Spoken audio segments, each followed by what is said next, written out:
नमस्कार दोस्तों, जय श्री राम। कैसे हो? उम्मीद करता हूँ आप अच्छे हो, मस्त हो और पढ़ रहे हो। अपन पढ़ रहे हैं विज्ञान और विज्ञान में बायोलॉजी का टॉपिक अभी चालू है, कंटिन्यू है। और जीव विज्ञान के अंदर अपन पढ़ रहे थे पाचन तंत्र। पाचन तंत्र की एक क्लास पहले ले चुके हैं, उससे आगे आज समझेंगे और पढ़ेंगे और साथ साथ में लिखेंगे। चलिए शुरू करते क्लास। मैं हूं लक्ष्मण और आप देख रहे हैं आपका अपना प्यारा यूट्यूब चैनल। चलिए आज की क्लास शुरू करते हैं। इससे पहले मैं रिवीजन करवा देता हूं। तो इससे पिछली क्लास में अपन ने क्या पढ़ा था, मेरे साथ में आप डायग्राम बनाइएगा मानव पाचन तंत्र का।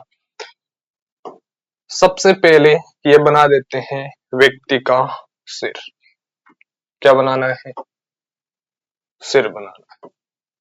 यहाँ पर आंख होती है, यहाँ पर नाक है, यहाँ पर मुंह है, यहाँ पर चिन्ह है। ये लो।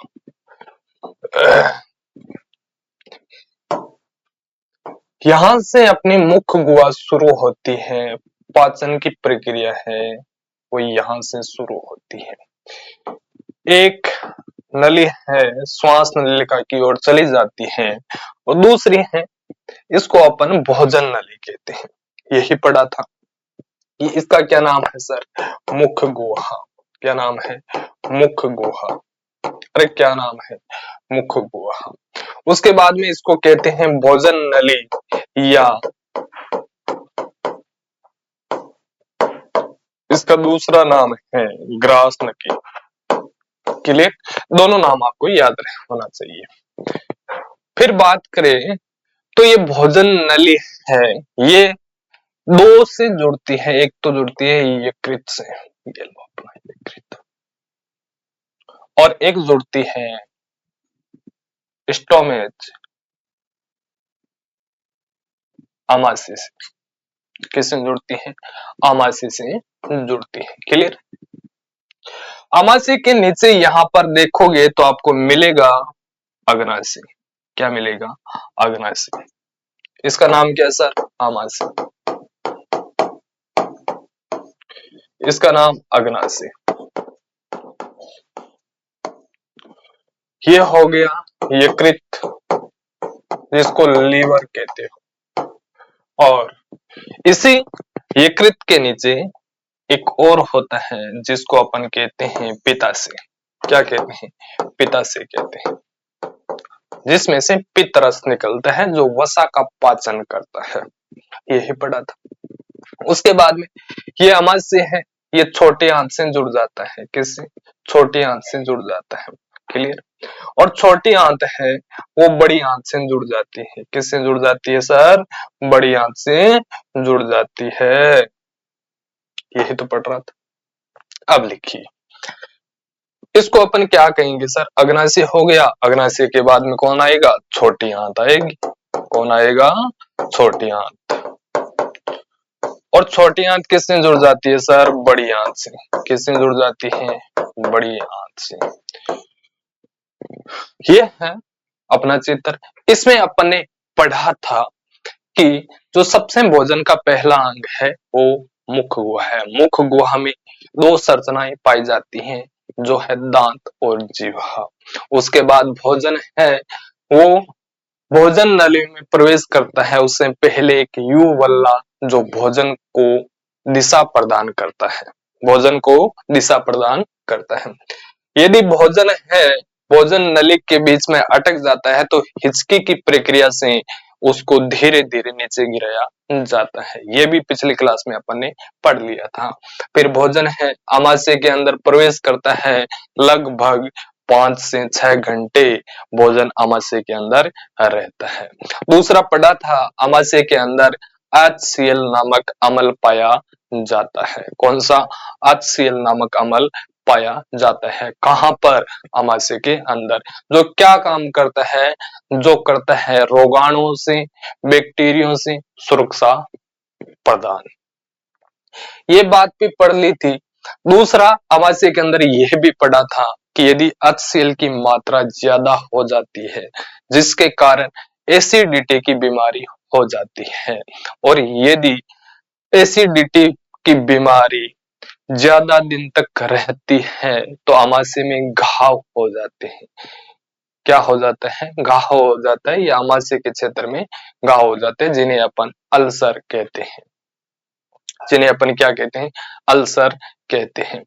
आमाशय के अंदर भोजन का पूर्णतया पाचन नहीं हो पाता, और आमाशय के अंदर केवल भोजन का कौन सा प्रोटीन का पाचन होता है।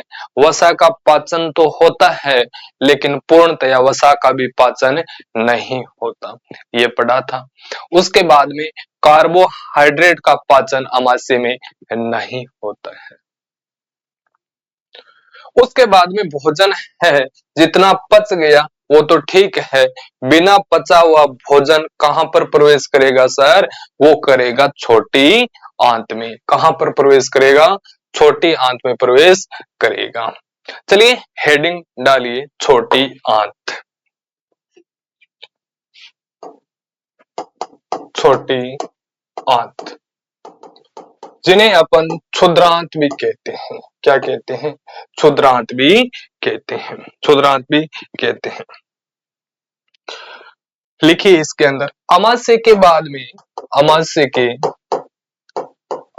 के बाद में भोजन छोटी आंत में, छोटी आंत में प्रवेश करता है। प्रवेश करता है। प्रवेश करता है। ठीक है। जहां भोजन को पूरी तरह पचा दिया जाता है। आगे लिखिए, जहां भोजन को, जहां भोजन का पूर्णतया पाचन हो जाता है। हो जाता है। क्लियर? हाँ।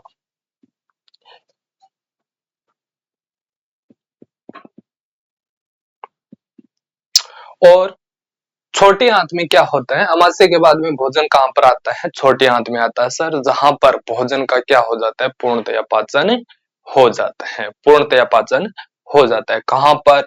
यही मोस्ट इंपोर्टेंट क्वेश्चन यहीं से पूछा जाता है कि शरीर, मानव शरीर के अंदर भोजन का पूर्णतया पाचन कहां पर होता है? तो वो है छोटी आंत। इस बात को याद रखिएगा। उसके बाद में साथ ही साथ ये क्या करती है? साथ ही, लिखिए, साथ ही साथ, साथ ही साथ पचे हुए भोजन का, पचे हुए भोजन का अवशोषण करती है। अवशोषण करती है। अवशोषण करती है। छोटी आंत का ये काम है। क्या करती है? आमाशय के बाद में भोजन है, वो कहां पर प्रवेश करते हैं? छोटी आंत में। छोटी आंत का क्या काम है? भोजन को पूर्णतया पचाना। और जो भोजन पच गया है, उनको अवशोषित करके शरीर के विभिन्न अंगों में भेजना और उनको ऊर्जा प्रदान करना। ये काम किसका है? ये काम है छोटी आंत का। किसका काम है? छोटी आंत का। अब बात आती है सर, छोटी आंत है वो 3 संरचनाओं से बनती है।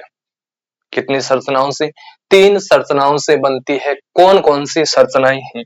तो लिखिए, छोटी आंत, छोटी आंत निम्न 3 संरचनाओं से,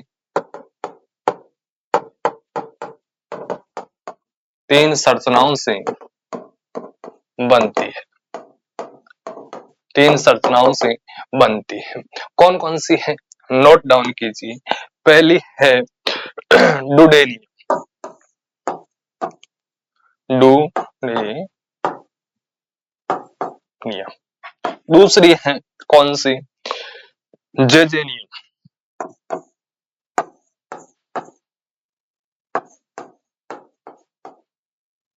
और तीसरी कौन सी है, इलिया।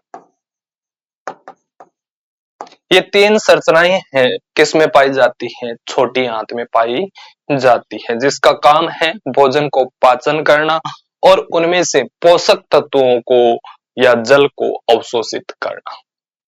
ध्यान रखना, छोटी आंत है वो जल का पूर्णतया अवशोषण नहीं करती है।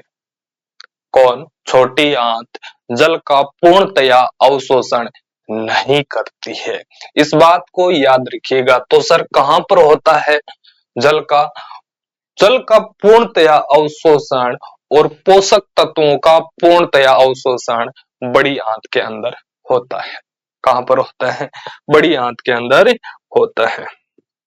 क्लियर? अब बात आती है इसकी एक संरचना तो ये, तीन संरचना तो ये है ही है।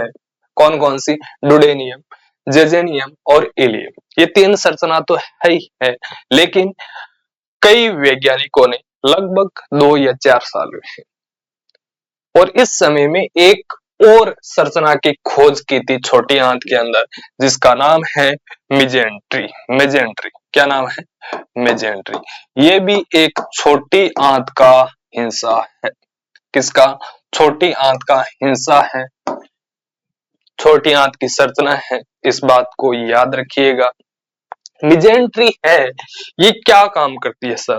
मेजेंट्री है क्या काम करती है?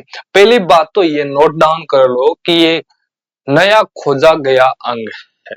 नया खोजा गया अंग है। इससे पहले हमें नहीं पता था कि मेजेंट्री क्या होती है, क्या नहीं होती है। जब वैज्ञानिकों ने इस बारे में पता लगाया तो क्या बताया उन्होंने? उन्होंने कहा जो छोटी आंत के साथ ये मिला है ना, तो लिखिए इसके अंदर नया खोजा गया अंग है, नया खोजा गया अंग है जो जो किसके साथ मिलता है? छोटी आंत के साथ मिलता है। जो छोटी आंत के साथ मिलता है, आंत के साथ मिलता, किसके साथ मिलता है सर? ये किसका अंग है? छोटी आंत का अंग है। इस बात को याद रखनी है। क्लियर? ठीक है। अब बात आती है सर इसका काम क्या है?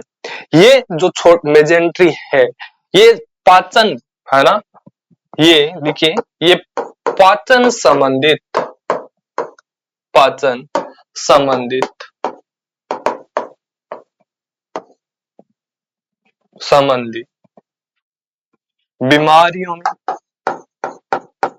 बीमारियों की समाधान में सहायता करती है। समाधान में सहायता करती है, सहायता करती है। अगली की सहायता करती है, सहायता करती है। क्लियर? यस, ये नोट डाउन कर लेना। ठीक है। और इस बात को भी याद रखना, हाँ पाचन, इसका मतलब यही हुआ मेजेंट्री का सहायता कैसे करती है कि जो पाचन संबंधित बीमारियां होती है वो अक्सर है या तो छोटी आंत में होती है या फिर अमाशय के अंदर होती है या फिर बड़ी आंत के अंदर होती है। अमाशय का तो पहले से पता है कि HCl की मात्रा यदि ज्यादा हो गई तो एसिडिटी की बीमारी हो जाएगी, यानी अम्लता की मात्रा ज्यादा हो जाएगी तो अम्लीयता की बीमारी हो जाएगी, है ना। और यदि HCl की मात्रा कम हो गई फिर भी व्यक्ति बैक्टीरिया से, सूक्ष्म जीवों से उस प्रकार बीमार हो जाएगा। होगा या नहीं होगा? क्योंकि सूक्ष्म जीवों से रक्षा कौन करता है? HCl करता है, जो अमाशय के अंदर पाया जाता है। फिर बात आती है छोटी आंत की। छोटी आंत की, अब छोटी आंत क्या करती है? छोटी आंत करती है वसा का पाचन, या फिर जो कार्बोहाइड्रेट है और बच जाता है, कार्बोहाइड्रेट का पाचन कहां पर होता है? छोटी आंत के अंदर होता है। तो उसका पाचन क्यों नहीं हो रहा है और किस प्रकार उसमें सुधार किया जा सकता है? तो उस चीज को समझने के लिए मेजेंट्री का एक योगदान है, मेजेंट्री का एक योगदान है। क्लियर? यस। जी, आगे बात आती है कि यहां से भोजन, छोटी आंत से भोजन कहां पर प्रवेश कर लेता है। ये आगे पढ़ेंगे, जब भोजन के घटक पढ़ेंगे तब समझेंगे कि कार्बोहाइड्रेट क्या होता है, वसा है क्या होता है, विटामिन है क्या होता है, किसके अंदर कौन सा विटामिन पाया जाता है। ये भोजन के घटक हैं और भोजन के घटक के अंदर इसको बेहतरीन तरीके से पढ़ेंगे। क्लियर? अब भोजन है कहां पर प्रवेश करेगा सर? अब भोजन प्रवेश करेगा बड़ी आंत के अंदर, बड़ी आंत में, जिसको वृहद आंत भी कहा जाता है, जिसको वृहद आंत भी कहा जाता है। लिखिए, छोटी आंत के बाद, छोटी आंत के बाद भोजन, भोजन कहां पर प्रवेश करता है? बड़ी आंत में प्रवेश करता है, बड़ी आंत में प्रवेश करता है, बड़ी आंत में भोजन प्रवेश करता है। छोटी आंत के बाद भोजन कहां पर प्रवेश करेगा सर? बड़ी आंत में प्रवेश करेगा। इस बात को याद रखिएगा बाबू कि छोटी आंत के बाद जो अंग है पाचन का, तो वो है बड़ी आंत। कौन सा अंग है? बड़ी आंत। क्लियर? यस। अच्छा, इसका नाम बड़ी आंत क्यों है? इसका नाम बड़ी आंत क्यों है? हमने ऐसा पढ़ा है कि सर छोटी आंत है उसकी लंबाई ज्यादा होती है किसकी तुलना में? बड़ी आंत की तुलना में। तो एक बात को याद रखिएगा कि छोटी आंत है उसका व्यास बोल सकते हो, या फिर इसकी मोटाई बोल सकते हो, या इसकी चौड़ाई बोल सकते हो, वो छोटी आंत की पतली होती है। क्या होती है? पतली होती है, यानी इसका व्यास क्या होता है? कम होता है। बल्कि बड़ी आंत की मोटाई छोटी आंत की तुलना में अधिक होती है, छोटी आंत की तुलना में अधिक होती है। किसकी? बड़ी आंत की। इसीलिए इसको बड़ी आंत कहा जाता है। क्या कहा जाता है? बड़ी आंत कहा जाता है। क्यों? पता चल गया होगा, है ना? तो इस बात को लिखिए कि बड़ी आंत, बड़ी आंत छोटी आंत की तुलना में, छोटी आंत की मोटाई या व्यास, व्यास, मोटाई या व्यास क्या होता है? अधिक होता है, अधिक होता है। इसलिए, इसलिए इसे वृहद आंत या बड़ी आंत कहते हैं। क्या कहते हैं? बड़ी आंत कहते हैं। अरे क्या कहते हैं? बड़ी आंत कहते हैं। क्लियर? जी सर, क्या कहते हैं? बड़ी आंत कहते हैं। अब ये क्या करती है सर? बड़ी आंत का मुख्य काम क्या है? मुख्य काम क्या है? मुख्य काम है कि जो भोजन कहां पर, यहां पर छोटी आंत के अंदर जो भोजन पच जाता है, क्या होता है? पच जाता है, वो तो ठीक है, अवशोषित कर लिया जाता है। जो भोजन पच नहीं पाता, यानी छोटी आंत के काबू में वो भोजन नहीं आता है, वो भोजन दे दिया जाता है बड़ी आंत को, और बड़ी आंत उस भोजन, अपचे भोजन में से जल का अवशोषण करती है, या फिर जो पोषक तत्व रह जाते हैं उनका अवशोषण करती है। क्लियर? हाँ, तो लिखिए इस बात में, ये अनपचे भोजन को उत्सर्जित करने के साथ साथ ये और क्या काम कर सकती है? जो भोजन पचा हुआ नहीं है, अनपचा हुआ है, अपशिष्ट है, हमारे किसी काम का नहीं है, तो उनको उत्सर्जन तो करती करती है, साथ ही साथ उसमें से खनिज और पानी को अवशोषित कर लेती है। क्लियर? यस। है ना? तो लिखिए, ये भोजन को ये भोजन को भोजन को उत्सर्जित करने की साथ साथ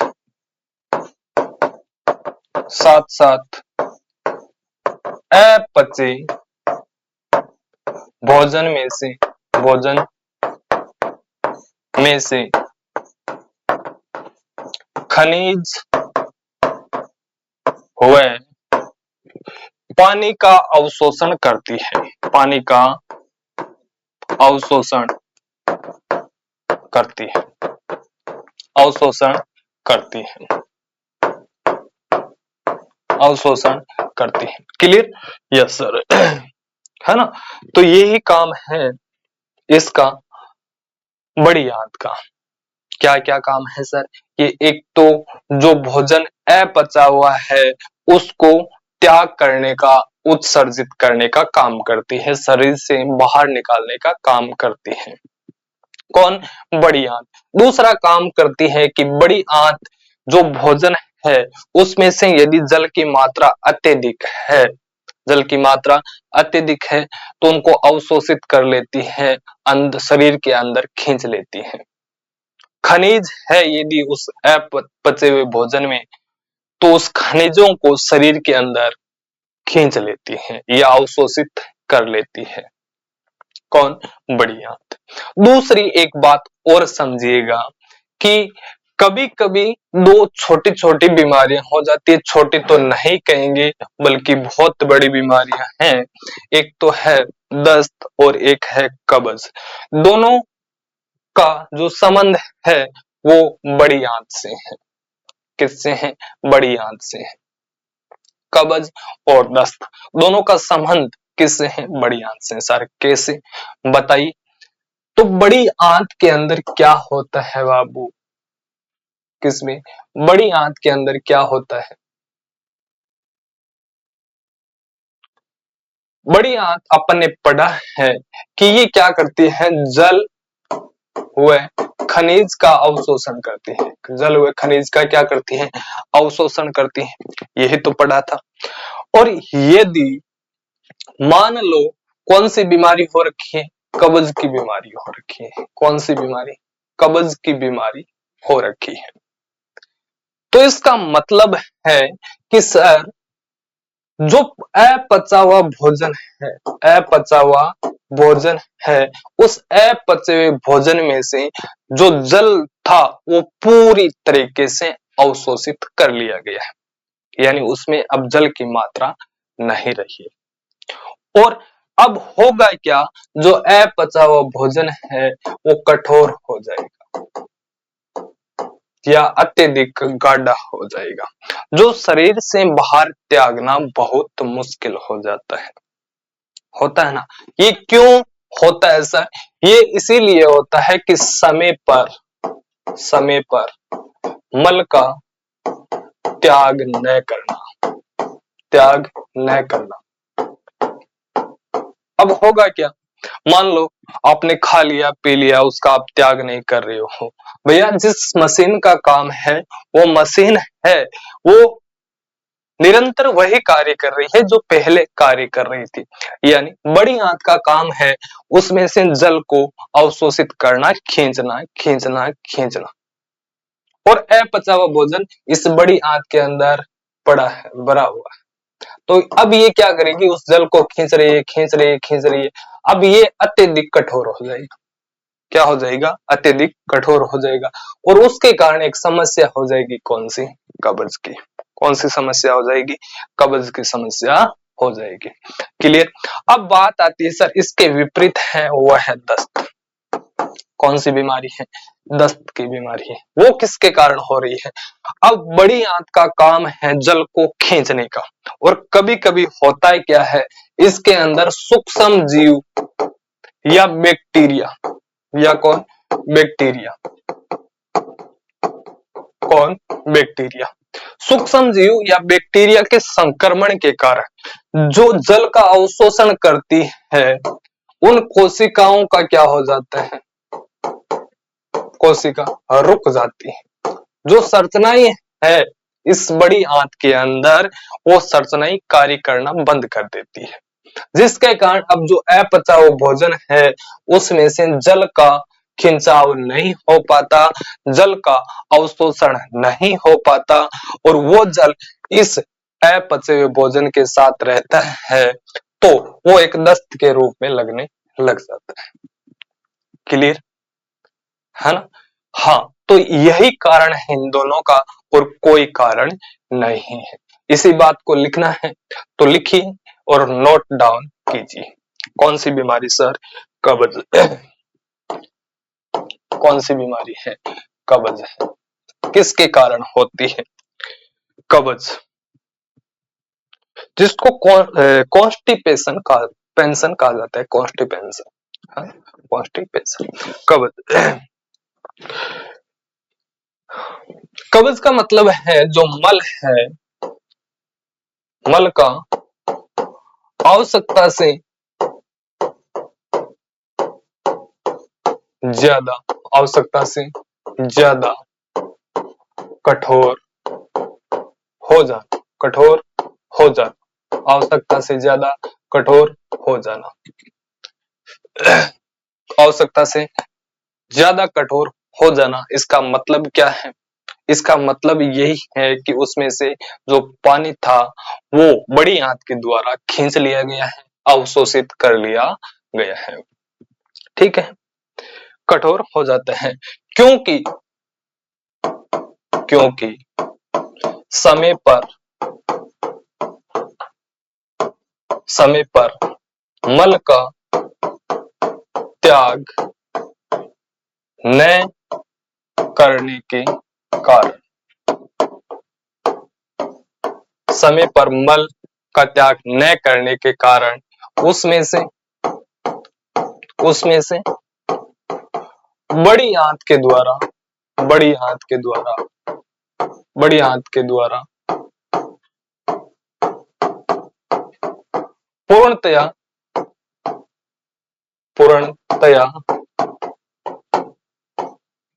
जल का अवशोषण हो जाता है, अवशोषण हो जाता है। क्लियर? उसके विपरीत बीमारी आ जाती है कौन सी? दस्त की। कौन सी? दस्त की। कौन सी बीमारी आ जाती है? दस्त की, जिसको दूसरी भाषा में अपन कहते हैं डायरिया, डायरिया की बीमारी, दस्त या डायरिया की बीमारी। ये किसके कारण होती है सर, दस्त या डायरिया की बीमारी? तो ध्यान देना, मैंने समझा तो दिया है, अब आप लिख लो, नोट डाउन कर लो, क्योंकि बातें हमेशा याद नहीं रह पाती है। यदि अपन रिवीजन नहीं करेंगे तो ये बातें भूल जाएंगे, तो फिर दिक्कत आएगी, परेशानी आएगी। हाँ, अब तो याद हो जाएगा मुझे पता है, लेकिन बाद में याद नहीं रहेगी, तो नोट डाउन कर लीजिए। अब होगा क्या, बड़ी आंत के अंदर, इसी बात को लिखना है, बड़ी आंत के अंदर बैक्टीरियो के कारण, सॉरी, अंदर बैक्टीरियो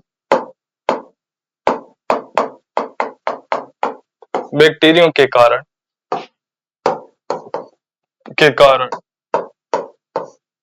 संक्रमण हो जाता है, संक्रमण हो जाता है,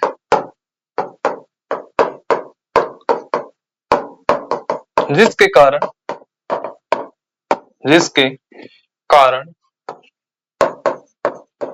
अपचे हुए भोजन में से, अपचे हुए भोजन में से जल का अवशोषण नहीं हो पाता, नहीं हो पाता, जिसके कारण क्या लगती है सर, दस्ती लगती है, डायरिया का रोग हो जाता है। कौन सा रोग, डायरिया का रोग हो जाता है। क्लियर, ये बातें क्लियर हो गई होगी, है ना। आगे बढ़ते हैं सर। आगे कई बीमारियां और है। एक बवासीर की बीमारी आपने सुनी होगी, बवासीर, जिसको मसा भी आप कहते हो, बवासीर, है ना। क्या नाम है सर, बवासीर। कौन सी बीमारी है, बवासीर, जिसको इंग्लिश के अंदर पाइल के नाम से जाना जाता है। क्या कहते हैं, पाइल, क्या कहते हो, पाइल कहते हो बवासीर बीमारी को। हाँ,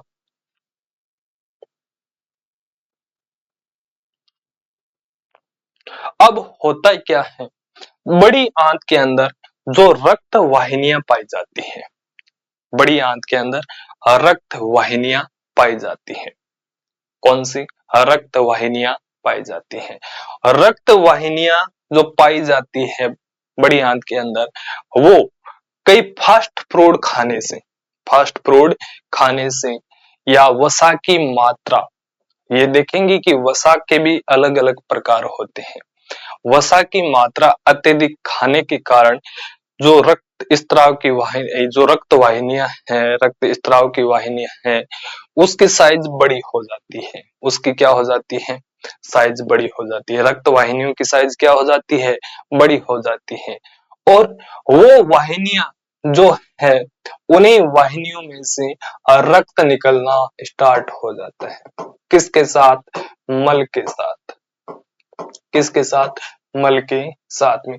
यानी बड़ी आंत के अंदर जो वाहिनियां है, रक्त वाहिनियां, उनकी साइज है, वसा की मात्रा अत्यधिक खाने के कारण क्या हो जाएगी, बड़ी हो जाएगी, और उनमें से रक्त का स्त्राव होने लग जाता है। किसके साथ सर, मल के साथ में। और उसी किस को अपन कहते हैं बवासीर की बीमारी या पाइल की बीमारी। क्लियर, हाँ जी सर। तो लिखिए इस बात को कि मैंने क्या कहा और कैसे इसको लिखना है। रक्त वाहिनियों के बड़े हो जाने के कारण, लिखिए बड़ी आंत में, बड़ी आंत में रक्त वाहिनियों,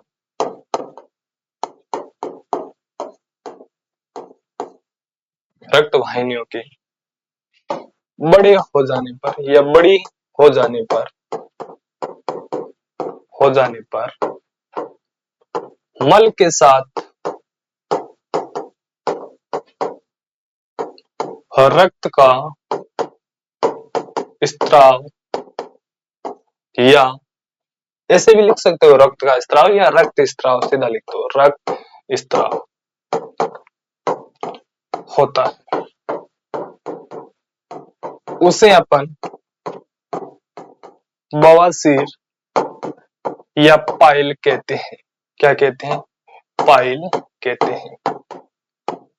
क्लियर, बात समझ में आ गई होगी कि बवासीर किसे कहते हैं।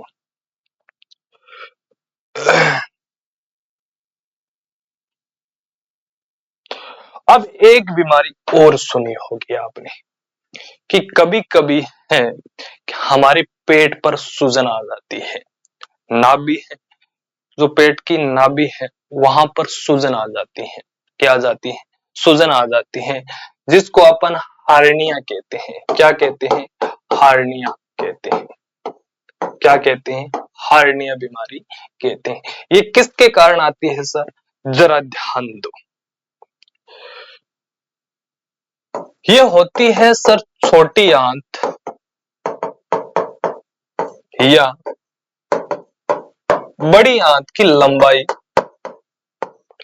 बड़ी आंत की लंबाई बढ़ जाती है। क्या हो जाती है, बढ़ जाती है, बढ़ जाती है। क्लियर, हाँ।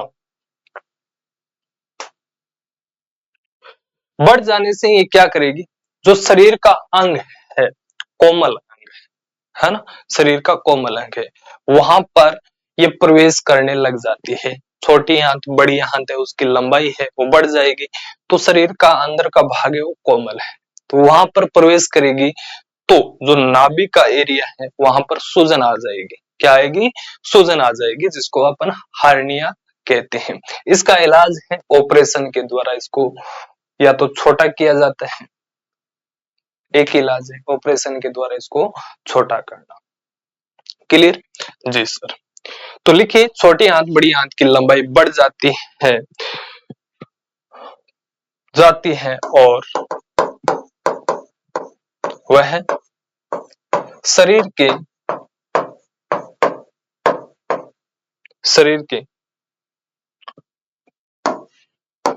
मृदु ऊतक में प्रवेश करने लग जाती है, प्रवेश करने लग जाती है, लग जाती है, जिसके कारण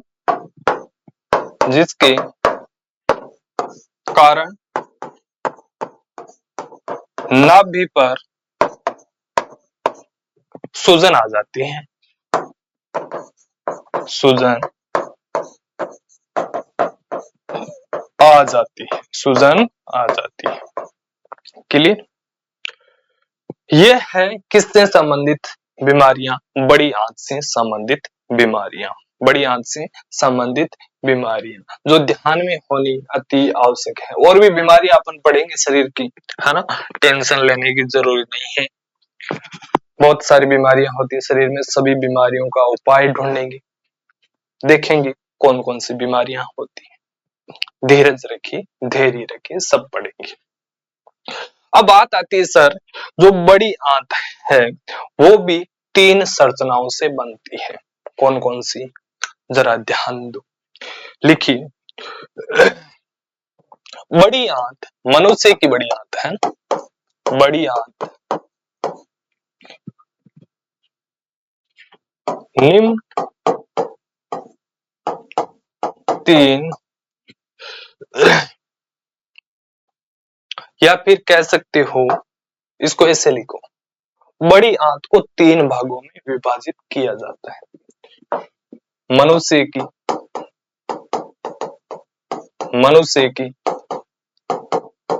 बड़ी आंत को निम्न 3 भागों में विभाजित किया जाता है, विभाजित किया जाता है, किया जाता है। कौन कौन सी है सर? लिखिए, एक नंबर है सिकम। क्या नाम है सर? सिकम। दूसरा है कौन सा? कोलोन। तीसरा कौन सा है इसका भाग? वो है रेक्टम। कौन सा है? रेक्टम। ये 3 भाग किसके सर? ये बड़ी आंत के भाग है, जो क्या काम करते हैं? जो जल का और खनिज के अवशोषण का काम करते हैं। क्लियर? जी।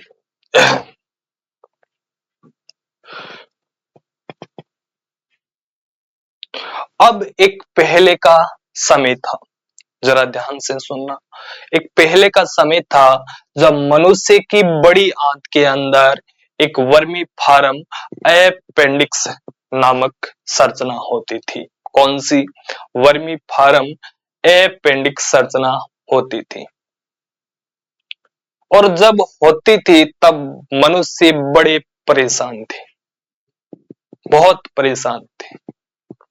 और वो संरचना आज भी पाई जाती है, वो संरचना आज भी पाई जाती है किसमें? खरगोश में। किसमें पाई जाती है सर? खरगोश में पाई जाती है। किसमें पाई जाती है? खरगोश में पाई जाती है। किसमें पाई जाती है सर? खरगोश में पाई जाती है। और बड़े दुख की बात है कि उस अपेंडिक्स संरचना के कारण खरगोश को मल खाना पड़ता है। अपन ने इससे पहली क्लास में चर्चा की थी, इस बारे में मैंने बताया भी था कि आगे मैं बताऊंगा। तो जब कौन सी संरचना लिखी? Vermiform, vermiform appendix, appendix, vermiform appendix. ये संरचना कहां पर पाई जाती है? ये पाई जाती है बड़ी आंत के अंदर। पहले होती थी, अब नहीं है। इसके कारण अब होता क्या है? इसके कारण जो पाचन छोटी आंत में होता है, जो पाचन छोटी आंत में होता है, पहले के समय में वो पाचन बड़ी आंत में होता था, वर्मी फार्म अपेंडिक्स में। और जब इसके अंदर पाचन होता है तब किसी भी पोषण का अवशोषण नहीं किया जा सकता, पोषण का अवशोषण नहीं किया जा सकता। बड़ी आंत पहिया किसी प्रकार के पोषण का अवशोषण नहीं करती, खनिज और जल का अवशोषण वो कर सकती है। अब इसके कारण हुआ क्या कि पहले तो मनुष्य को मल का त्याग करना पड़ेगा, मल का त्याग करना पड़ेगा, फिर मनुष्य उस मल को खाएगा, भोजन करेगा, फिर वो मल उसके शरीर में जाएगा, फिर वहां पर उसमें से पोषण का अवशोषण होगा और फिर से उस मल का त्याग करना पड़ेगा। ऐसी प्रक्रिया पहले मनुष्य में होती थी, हो सकता है होती थी। और ये प्रक्रिया आज भी खरगोश में पाई जाती है। किसमें पाई जाती है? खरगोश में पाई जाती है। इसी कारण खरगोश को अपना मल खाना पड़ता है, अपना मल खाना पड़ता है। हाँ, ये रियल घटना है। क्लियर बात? ये मनुष्य के अंदर अब नहीं होती। जरा सोचो, ऐसी कहानी मनुष्य के अंदर होती और मनुष्य शादी विवाह में जाता, कैसा लगता? अपना ही मल खाना, बहुत, है ना? हाँ, तो अब ऐसी कोई घटना नहीं है। किरतार ने वापिस इसको सुलझा दिया, जिसने मनुष्य को बनाया उन्होंने एक मीटिंग रखी कि भैया ऐसा यदि मनुष्य के साथ कर देंगे तो बहुत बड़ा घपला हो जाएगा, फिर मनुष्य अच्छा नहीं लगेगा, मनुष्य अच्छा नहीं लगेगा। क्लियर? जी सर। तो लिखिए वर्मी फार्म अपेंडिक्स में कि क्या होती है। मनुष्य में मिलने वाला, मनुष्य में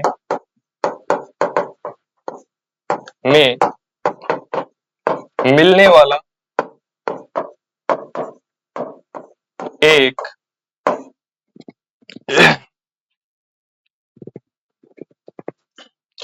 अवशोषी अंग, कौन सा है? अवशोषी अंग है। कौन सा अंग है? अवशोषी अंग है। कौन सा अंग है? अवशोषी, जो अब किसी भी प्रकार का कार्य नहीं करता है। इस बात को भी नोट डाउन कर लो, जो अब किसी भी प्रकार का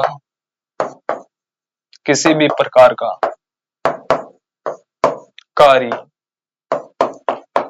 नहीं करता है, नहीं करता है। क्लियर? हाँ, इन बातों को नोट कर लेना और बढ़िया तरीके से पढ़ लेना। अब बात आती है सर, ये वर्मी फार्म अपेंडिक्स जो संरचना है, ये आज भी खरगोश के अंदर पाई जाती है। इस बात को भी याद रखिएगा, जिसके कारण खरगोश को अपना मल है उसका भोजन करना पड़ता है, उसका भोजन करना पड़ता है। क्लियर? जी सर, उसका भोजन करना पड़ता है, पुनः उसको वही मल खाना पड़ता है। चलिए ठीक है, ये था अपना कौन सा, मानव पाचन तंत्र। और पाचन तंत्र को बढ़िया तरीके से अपन ने पढ़ लिया है ना। अगला है गुदा। गुदा के द्वारा मल को त्याग कर दिया जाता है, जो भोजन का आखिरी अंग होता है। फिर आगे की क्लास में अपन चर्चा करेंगे, आज इतना ही पढ़ेंगे। अगली क्लास में अपन चर्चा करेंगे भोजन, कि भोजन के घटक कौन कौन से होते हैं। तो मैं बता देता हूं आज कि भोजन के दो घटक होते हैं, एक को कहा जाता है मुख्य घटक, मुख्य घटक, और दूसरा है गौण घटक। कौन सा है? गौण घटक। ये दो प्रकार के भोजन होते हैं मनुष्य के खाने लायक। कौन कौन सा? एक तो मुख्य घटक, दूसरा है गौण घटक। मुख्य घटक के अंदर आता है कार्बोहाइड्रेट, कार्बोहाइड्रेट। ये बातें आपको लिखनी है, कार्बोहाइड्रेट। दूसरा मुख्य घटक में आता है प्रोटीन। कौन आता है? प्रोटीन। तीसरा मुख्य घटक में आता है वसा। क्या आता है सर? वसा आता है। गौण घटक की बात करें तो गौण घटक में आता है विटामिन। क्या आता है? विटामिन। क्लियर? दूसरा है जितने भी खनिज होते हैं उनको गौण घटक के अंदर पढ़ा जाता है। साथ साथ जल है, इसको भी गौण घटक के अंदर पढ़ा जाता है। क्लियर? इनको डिटेल में एक्सप्लेन करेंगे अगली क्लास में। जब तक इस क्लास को बढ़िया तरीके से आप याद कर लो। और पाचन तंत्र है लगभग अपन ने कवर कर लिया है। अब बात आती है भोजन की, तो ये भी अगली क्लास में अपन कवर कर लेंगे बढ़िया तरीके से। मिलते हैं अगली क्लास में। आज के लिए इतना ही। चैनल को सब्सक्राइब नहीं किया है तो कर लेना, शेयर भी करना और कमेंट करके मुझे बताना। चलिए, धन्यवाद। जय हिंद, जय भारत।